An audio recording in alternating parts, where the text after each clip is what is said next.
बच्चों क्वेश्चन है हमारा, यदि साइन ए बराबर 3/4 तो कॉस ए और tan ए का मान परिकलित कीजिए। मतलब हमको साइन ए बराबर 3/4 दिया है तो हमको कॉस ए और tan ए का मान निकालना है। सबसे पहले देखिए यहाँ पे साइन ए दिया हुआ है, मतलब एंगल हमारा यहाँ बनेगा, और एंगल अगर ए पर बनेगा तो इसके सामने वाली भुजा हमारी लंब हो जाएगी और यहाँ नीचे क्या हो जाएगा, आधार हो जाएगा। इतना तो मैंने आप लोगों को पहले भी बता दिया है। यहाँ पे 90 डिग्री का एंगल बना है। अब देखिए हमें किसका किसका मान निकालना है, कॉस ए और tan ए, ठीक है।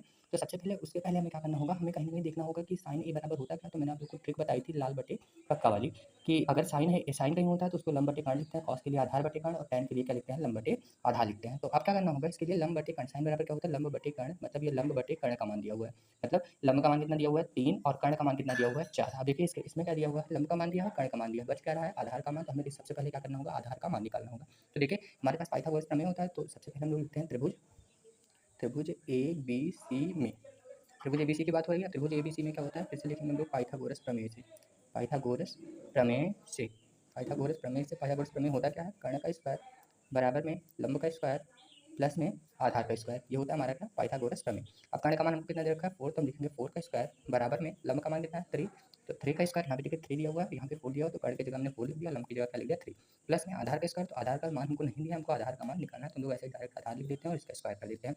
अब देखिए 4 4 जा कितना होता है 16, और ये जो 3 का स्क्वायर है ये इधर आएगा तो माइनस में क्या हो जाएगा, 3 का स्क्वायर मतलब 3 3 जा कितना होता है 9, मतलब डायरेक्ट 9 लिख देते हैं, बराबर में क्या हो जाएगा, आधार का स्क्वायर। अब देखिए 16 में से अगर 9 जाएगा तो कितना आएगा, 9 16 में से 9 घटाएगा तो कितना आ जाएगा 7, मतलब आधार का स्क्वायर जो आएगा वो बराबर आ जाएगा 7।